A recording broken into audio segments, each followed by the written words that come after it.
So a friend of mine just passed away this past week, and I would say that he's a really close friend, even though I haven't seen him in 15 years probably, and it's been probably 20 years since I actually had any real close contact with him. But he's one of those kind of guys that I wouldn't see him for years, and then run into him, and it was just like, hey, how you been? And like we just left off a few weeks ago.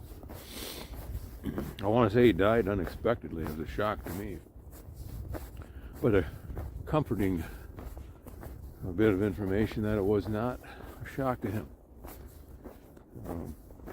At the funeral, the family said that really the day he passed away was a really beautiful day.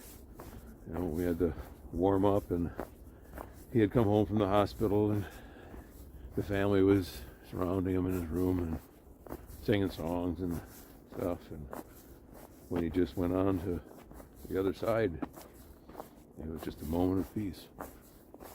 Wow. I'm hoping that's the way it'll be, when my number gets called.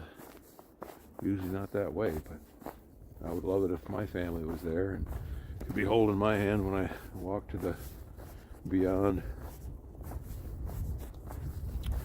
It was kind of interesting to me to find out that I had known that he had issues, that he had health issues that were ongoing for a long time, but kind of similar to what I got going on. His kidneys shut down. He was on dialysis for a long time.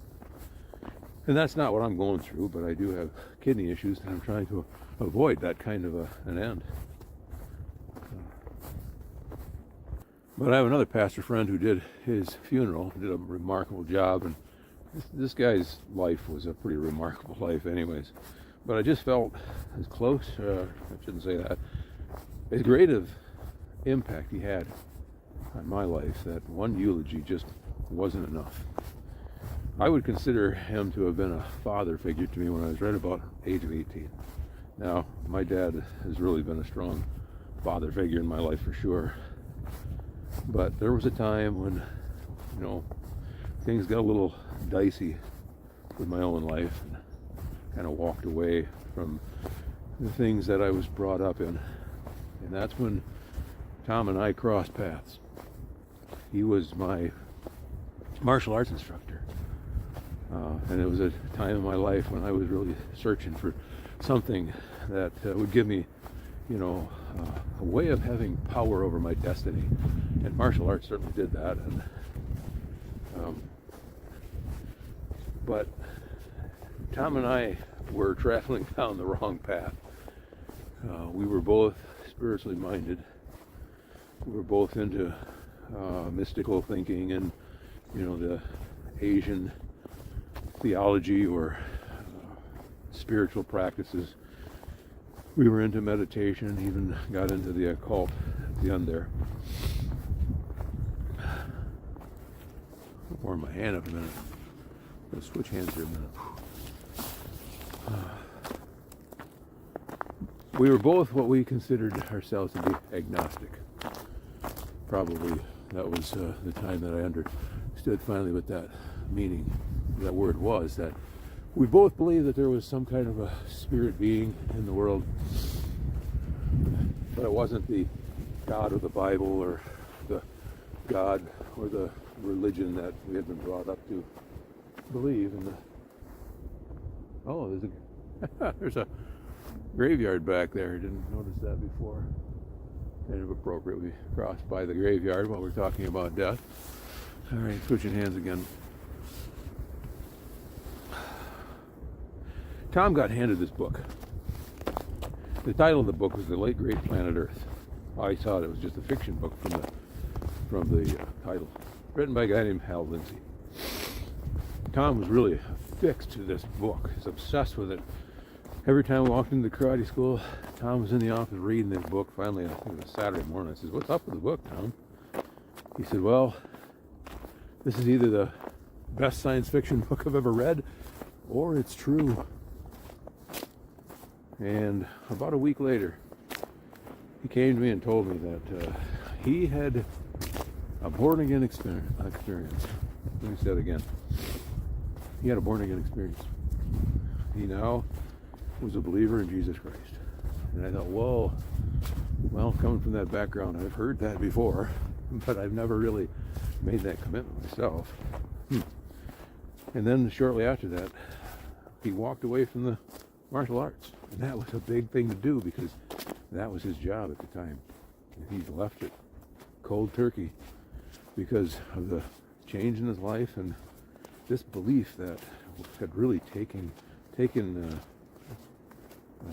and changed him so much. And I was distraught because martial arts was my life. That was going to be the thing that I was going to go into. I was going to be a kickboxer and travel the world and really be somebody. And then now that hope is all gone. So I picked up that same book, started reading it. Same thing happened to me. Toward the end of that book, there's a chapter where it leads you into a salvation experience if you wish to accept it. How Lindsay, what the book is all about, I guess I should have explained this earlier. The book is all about the end times. And it details the things that were going on in the world at that time, which are largely the same that's going on now, but there's just maybe a little bit different details. And it lays it out in comparison with the book of Revelation and the book of Daniel. I could see it clear. Wow, this is really happening. This Bible thing is really coming alive. And toward the end, Al Lindsay lays it out there that, you know, if you want to escape from the wrath to come, it's very simple. You just give your heart over to the Lord. A little more than that. I mean, you have to understand, you know, you're a sinner and need to turn away from the sinful lifestyle and make Jesus the Lord of your life. But he lays it out pretty clear. And I did that.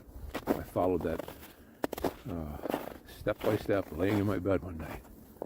And when I prayed that prayer, there was a relief, a burden lifted from my life. My anxiety, you know, just left. The hope that I didn't have for the future came back.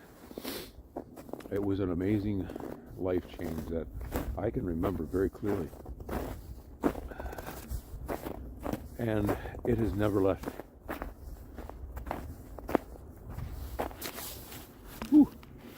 Wind's died down, but I think my fingers are about ready to snap off. I've told that story probably 100 times to different people. Quite often, they find it a familiar story, or they've actually had the same experience themselves by reading that book, seeing what's happening in the world, and then comparing it to what the Bible has said so clearly thousands of years ago, and now it's coming true. I just wonder how many people in that funeral service had that same experience.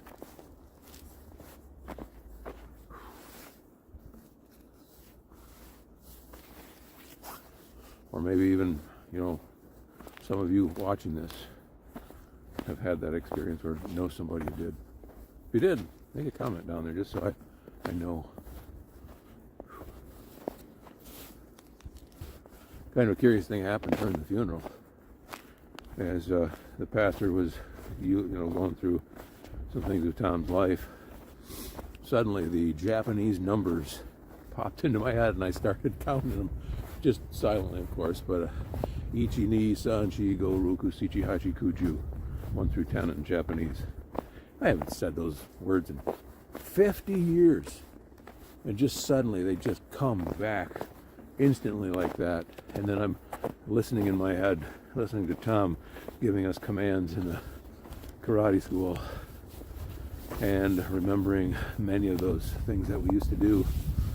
I went online and downloaded some videos of those old exercises that we used to do, and I'm going to add that to one of my relearning projects to keep my mind sharp, because the practicing those karate moves and the forms I think would help rebuild some of the neurons that I've lost in my brain. But it was just interesting how that all came back. But I think about death once in a while, especially since he suddenly passed on, and kind of hits home with me. And I can't help but think, if that time comes up on me, and I know that it's going to come, if I know it's going to come, I'm saying, God makes it clear that, we're going to take you home shortly. I hope I'm good with it, just like Tom was. And I don't want it to be a morbid, macabre thing to happen, but it would be nice if my family was there with me. Maybe it will be a ripe old age. Maybe it will be in my mid-70s like him. Who knows, even sooner. But I think we all should not fear it, and we should all be prepared for it. But it would be nice to have my loved ones around me, hold my hand as I cross over into the eternal life. But most important, and once I'm gone, I really hope that my legacy leaves something of eternal value for those who remain behind. That's really the most important thing in any of our lives, is to leave something of value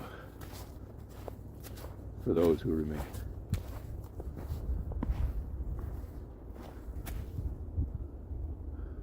Well, I'm really thankful though for that man's life and how God brought us together for just such a time.